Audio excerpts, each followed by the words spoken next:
Assalamualaikum warahmatullahi wabarakatuh. Kembali lagi di Anggun Ihsan Channel bersama saya Anggun Sapitri dan Bang Saiful Ihsan. Kita kembali ke konten bincang buku.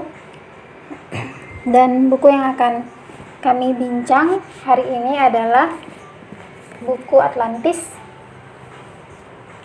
dari Profesor Arisio Santos, geolog dan fisikawan nuklir Brazil.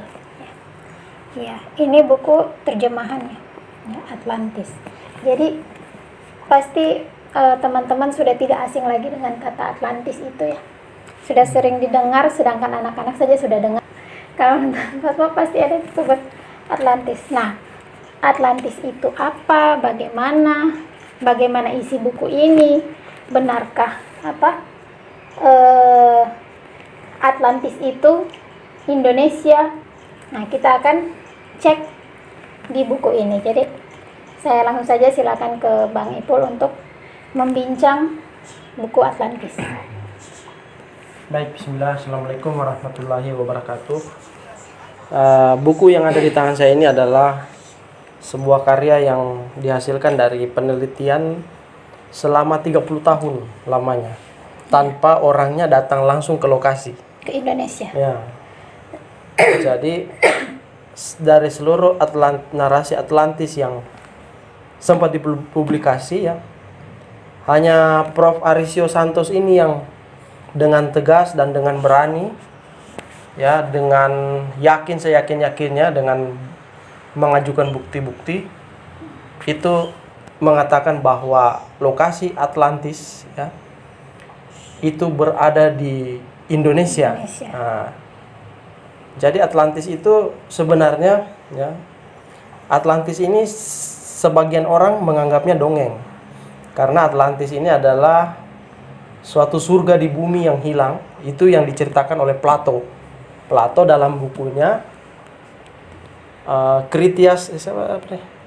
Timaeus dan Critias ya. Jadi dua tokoh. Dan juga sebenarnya di situ ada melibatkan Socrates juga di dalamnya. Jadi itu adalah dialog, percakapan antara beberapa tokoh Yunani tentang adanya satu benua yang hilang. Ya, tapi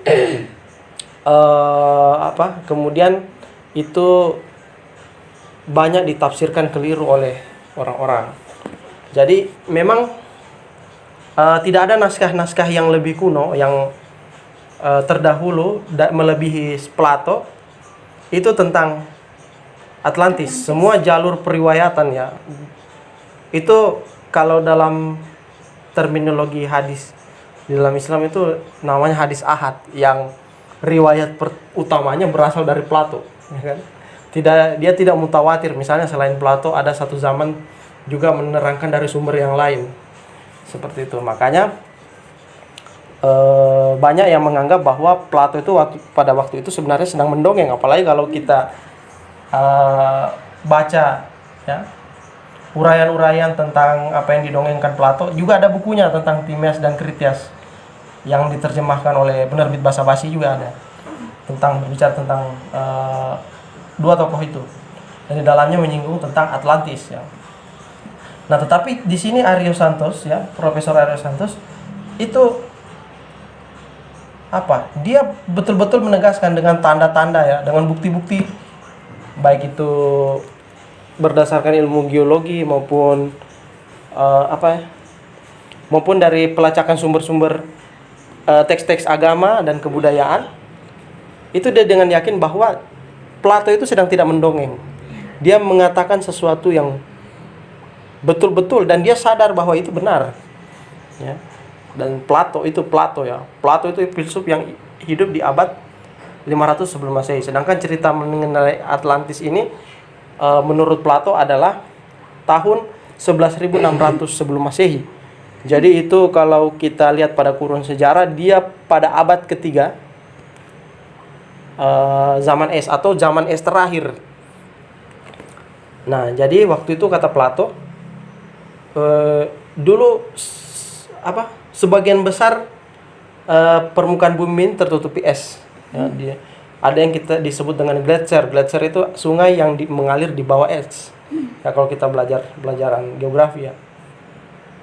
Nah, pada pada waktu itu ada dua kerajaan yang berdiri di bumi.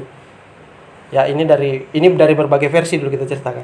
Yang satu Atlantis, kerajaan Atlantis, yang satu kerajaan Athena. Ya. Nah, kerajaan Athena ini dia mau menerima serangan dari Atlantis, tapi tiba-tiba pada satu hari satu malam itu tiba-tiba Atlantis hilang secara seketika. Ya. Dan itu kemudian dikenal dengan surga yang hilang. Nah, kenapa dia disebut surga? Yang pertama kata Plato bahwa di dalamnya itu buah-buahan banyak terdapat di dalamnya, ya. Buah-buahan tropis, ya. Seperti apel, ya. Semangka. Pokoknya buah-buahan tropis, jambu dan lain sebagainya. Pisang. Nah, itu terdapat di Atlantis. Kemudian budaya bercocok tanam. Ya, satu-satunya wilayah yang punya tradisi bercocok tanam itu hanya berada di daerah tropis. Nah, kemudian apa lagi? Dan Dan kebudayaan inilah yang kemudian menyebar ke dunia melalui difusi. Difusi itu penyebaran kebudayaan ke seluruh penjuru dunia. Nah, kenapa ada difusi seperti itu? Karena tenggelamnya Atlantik tadi. Jadi cerita ini kemudian banyak didukung oleh legenda-legenda. Nah, nanti akan kita ceritakan. Nah, tenggelamnya Atlantis itu, ya, terletak pada ada dua lagi ciri yang digambarkan oleh Plato, yaitu ada dua pilar yang ada di tanah ini, Atlantis ini, yaitu yang satu dikenal dengan pilar Atlas, yang satu dengan Hercules. Jadi Hercules dan Atlas ini, ya, kemudian dilacak secara ilmiah. Jadi kan tidak ditahu apa maksud Plato dengan mengatakan pilar-pilar Hercules, ya. Nah, ternyata pilar Hercules itu ada dua, yaitu Gunung Krakatau dan Gunung Toba, ya. Yang keduanya meletus secara hampir bersamaan, tapi kemudian yang membuat Atlantis tenggelam itu adalah letusan Gunung Krakatau yang memisahkan antara Selat Sunda, Sumatera dengan Jawa antarai oleh Selat Sunda. Jadi meletusnya Krakatau sebagai pilar Hercules. Kalau kita lihat gunung meletus itu kan seperti tiang langit. Jadi itu seperti pilar yang oleh orang-orang terdahulu dinamakan pilar Hercules. Kemudian panas, ya, jatuhnya abu vulkanik itu, bola api yang menyebabkan permukaan es yang menutupi sebagian bumi itu mencair sampai ke daratan, ke kutub utara dan selatan, sehingga menyebabkan permukaan laut naik dari sekitar 130 sampai 150 meter. Itu, ya. Kalau tsunami di Aceh kan permukaan air laut naik sampai 10 meter. Ya, tapi kalau di Atlantis dulu memang 150. Kalau di Aceh dia surut, tapi kalau di Atlantis dulu dia permanen, sehingga menenggelamkan daratan tenggelam, ya, dan menyisakan ujung-ujung puncak-puncak gunung yang itu menjadi kepulauan. Dan itulah yang diyakini oleh Prof. Aryo Santos adalah Kepulauan Nusantara ini. Jadi Sumatera, Jawa, Kalimantan, Sulawesi ini, Irian, itu tidak lain adalah puncak-puncak gunung yang dulunya adalah puncak gunung, sekarang menjadi daratan yang tertutup oleh lautan. Itu. Padahal Plato awalnya mengatakan bahwa ada satu pulau yang namanya Atlantis, atau benua yang namanya Atlantis, itu menghadap kepada laut. Itu. Nah, itu. Jadi ada mitos-mitos yang mengatakan bahwa nenek moyang orang Indonesia itu pemalas. Tidak. Ternyata Indonesia itu, kalau menurut Prof. menurut buku ini, ya, adalah asal muasal seluruh peradaban dunia. Karena kenapa? Karena tenggelam bencana, ya, kiamat besar itu, kiamat yang terjadi pada saat itu, ya, dia mengatakan di sini kiamat karena bencana yang sangat besar sehingga sampai benua tenggelam. Sehingga orang-orang dari Atlantis itu pergi mengembara ke beberapa daerah, dan dari Atlantis itulah sebenarnya peradaban itu menyebar ke dunia yang Dimulai. dimulainya peradaban besar dunia. Bahkan menurut beberapa orang ya, paradigma cara berpikir ya yang dihasilkan dari penelitian ini itu membantah paradigma Darwinian ya. Ya. Kalau Charles Darwin kan asal usul peradaban itu berasal dari manusia-manusia Afrika ya, yang hidup di sabana kemudian menjadi pemburu pengumpul dan menjadi sapiens erectus dan lain sebagainya. Tetapi oleh Arisio dos Santos tidak. Peradaban itu berasal dari timur ya, dari Asia. Ini. Tapi dia sendiri adalah orang Amerika, orang Brasil. Orang Brasil. Ya, kenapa Dan ya? belum pernah ke Dia belum pernah ke Indonesia. Nah, penelitiannya itu dia mengandalkan teks-teks dan juga ilmu kelautan, vulkanologi, dan ilmu ilmu bumi ya, geografi, geologi. Dia mengandalkan itu. Kemudian temuan-temuan baru sebagai data-data untuk menyimpulkan bahwa Atlantis itu adalah Indonesia. Indonesia. Jadi menariknya di sini bahwa kalau peneliti lain karena kitab suci ya, kemudian kebudayaan-kebudayaan kuno itu dianggap sebagai banyak mengandung mitos, maka kerap tidak dianggap sebagai data penelitian yang seharusnya diambil. Tapi Arisio Santos dia menghubungkan data-data itu ya. Misalnya begini, semua narasi agama, semua narasi kebudayaan kuno itu mengakui adanya sebuah banjir besar. Banjir besar yang kemudian menyebabkan Atlantis tenggelam. Ada beberapa narasi, misalnya tenggelamnya Atlantis gara-gara gempa bumi.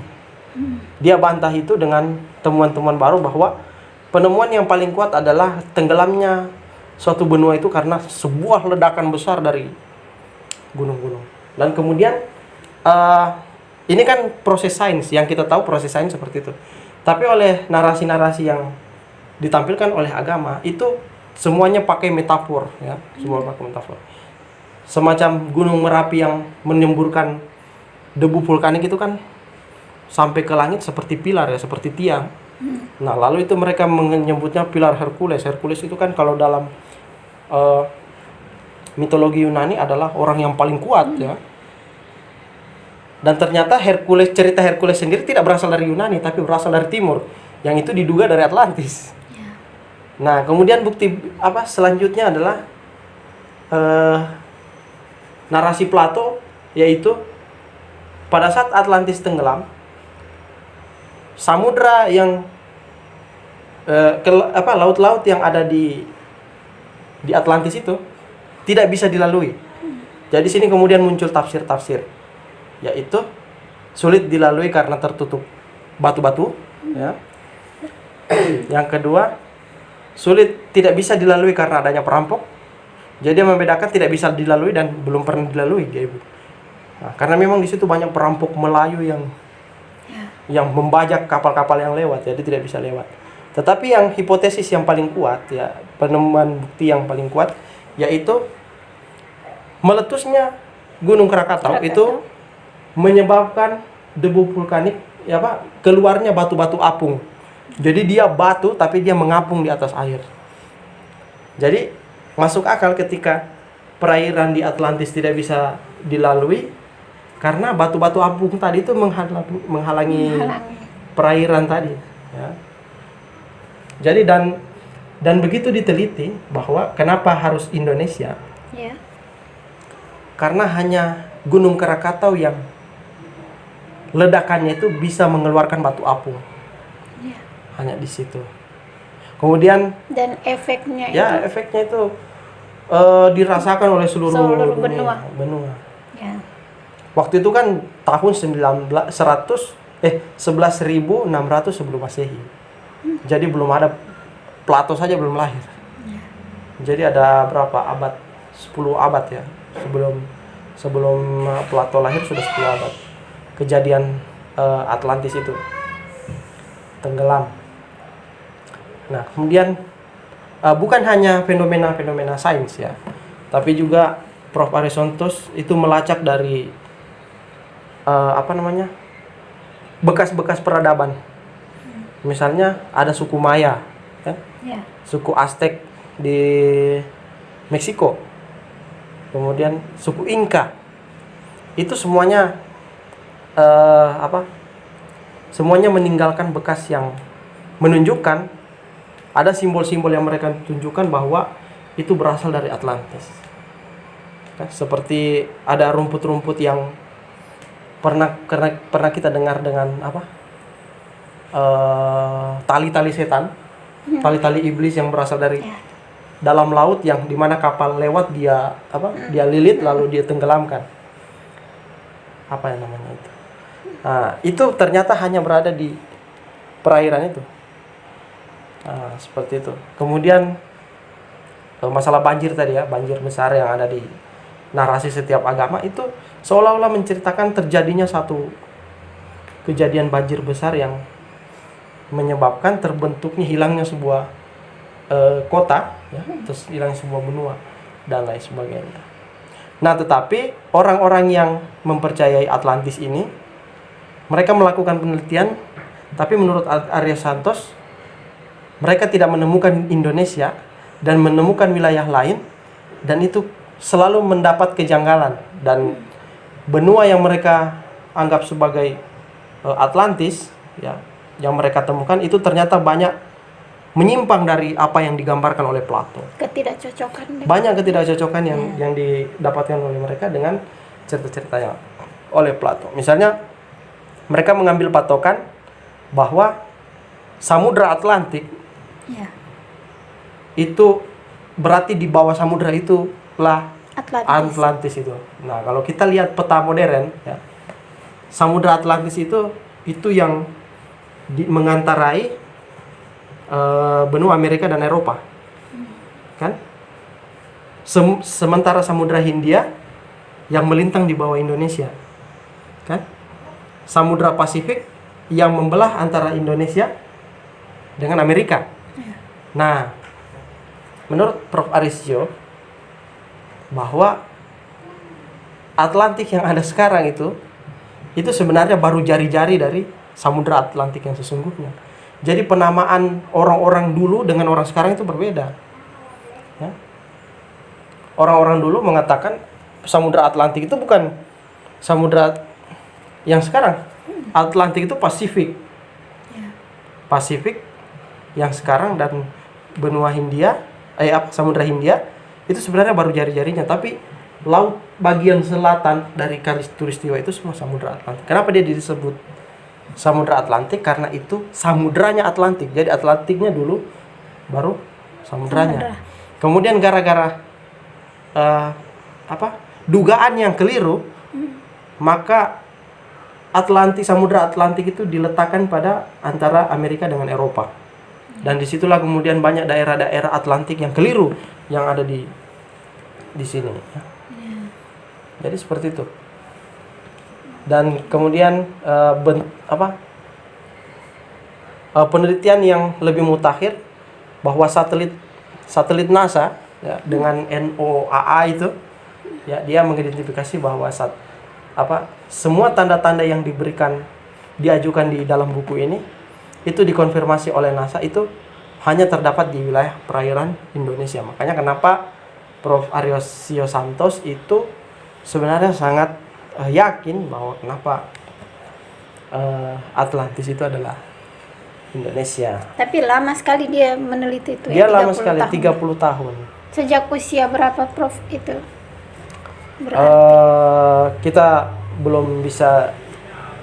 belum tahu pasti ya berapa. 30 tahun itu lama sekali 30 tahun. Yang jelas dia sebelum akhir hayatnya dia mengatakan, karena ini buku ada CD-nya. Ya, dia mengatakan bahwa dia ingin sekali melihat Indonesia, dia ingin sekali datang ke Indonesia, tempat yang dia sebut sebagai induk peradaban dunia. Ya. Indo peradaban dunia itu.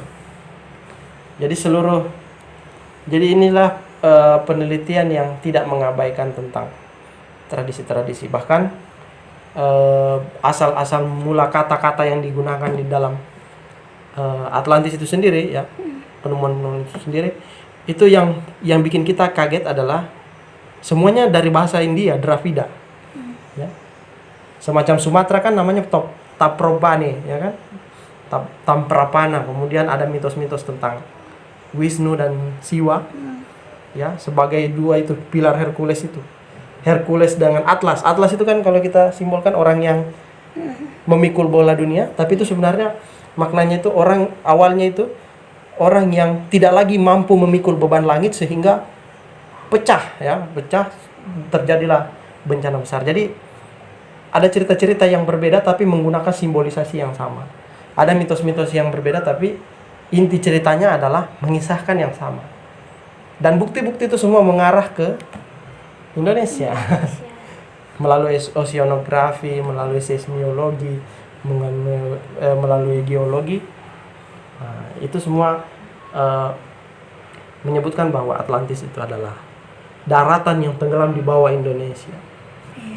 Jadi tidak benar kalau orang mengatakan bahwa Indonesia itu adalah sisa-sisa peradaban atau nenek moyangnya adalah orang pemalas dan sebagainya. Orang-orang yang tertinggal. Iya, karena hanya kehidupan tropis itu yang sebenarnya sumber kehidupan yang membuat orang jadi kreatif, dan kreativitas itu yang dibagi ke belahan dunia lain. Eropa dulu tertutup es sejak zaman es ketiga. Kemudian yang ada itu hanya Afrika dan Athena. Tidak tahu kenapa Athena itu dulu eksis berhadapan dengan kerajaan Atlantis. Tapi Afrika itu karena dia gurun pasir, tidak ada peradaban di sana, manusia tidak mampu. Nanti zaman-zaman setelah orang-orang Atlantis hijrah kemana-mana, barulah manusia itu memiliki kemampuan untuk bertahan hidup walaupun itu di daerah kering sekalipun. Ya, itu. Jadi kalau merujuk ke sini memang awal peradaban Ya. Peradaban itu dari sini. Dari sini, dari tapi itu sudah tua sekali. Dari Nusantara. Ya. Jadi dikatakan, ada juga yang menarik. Atlantis itu terletak di Hindia Timur, di ujung barat dan timur. Jadi sepintas ada pertentangan kan, ujung barat dan timur. Padahal bumi kan bulat. Jadi ujung barat itu juga ujung timur. Jadi awal mula matahari terbit dan terbenam itu ada di situ. Jadi begitulah kisah-kisah Plato itu. Sangat luar biasa sekali. Jadi kehidupan itu ada di seputar garis khatulistiwa dan tidak mungkin di daerah lain. Kan ada di India, bahasa dominan kan bahasa India. Dan ada 4 sungai. Sungai Gangga, Indus, Eufrat dan Tigris ya. Padahal sungai-sungai yang aslinya Atlantis itu sudah tenggelam di bawah itu. Ya, dan sungai induknya berada di antara Jawa dan Sumatera, yaitu di Selat Sunda. Itu saya kira itu. Iya.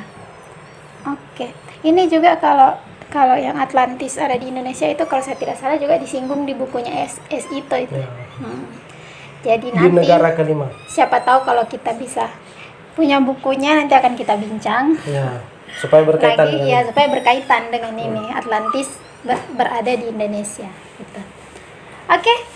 Kalau masih ada lagi yang ingin disampaikan itu tentang Jadi Atlantis? sebenarnya ini tebal sekali. Jadi silakan dibaca bukunya. Termasuk juga kenapa simbol negara kita itu adalah burung Garuda. Burung Garuda. Kendaraannya Dewa Siwa.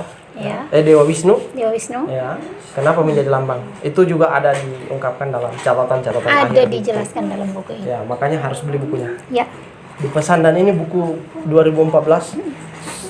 Tinggal kita buka di toko buku online ya. Tapi jangan yang bajakan. Kalau tidak dapat yang barunya, cari yang lama. Lama ya, stok lama yang kertasnya sudah kuning gini. Ini saja yang stok lama ya. Oke. Sampai di sini dulu bincang buku kita tentang Atlantis. Buku dari Profesor Arisio Santos. Ya. Jadi kalau teman-teman yang masih penasaran tentang Atlantis itu berada di Indonesia ya, di negara kita, silakan beli bukunya, tapi jangan yang bajakan ya. Usahakan jangan yang bajakan teman-teman, tidak boleh beli yang bajakan. Jadi ini ya buku Atlantis ini. Silakan baca. Ini ada sekitar berapa halaman? 600. 600 halaman. Jadi 630-an. ya. Jadi 600-an halaman. Jadi teman-teman bisa beli dan baca. Ini detail sekali dijelaskan di sini ya tentang Atlantis itu. Oke. Sampai di sini dulu bincang buku kita hari ini. Kalau misalnya ada yang kurang berkenan atau ada yang tidak sesuai dari penyampaian Bang Ipul tadi, bisa langsung di kolom komentar kritik dan sarannya. Atau ada teman-teman yang ingin request buku, mau buku apa yang akan kami bincang di video berikutnya, bisa langsung dicantumkan di kolom komentar mau buku apa yang akan kami bincang. Boleh buku fiksi, non fiksi, ya. Selama bukunya masih ada akan kami usahakan akan kami bincang. Oke, terima kasih sudah menonton video kami. Kami ucapkan selamat membaca, salam literasi. Assalamualaikum warahmatullahi wabarakatuh.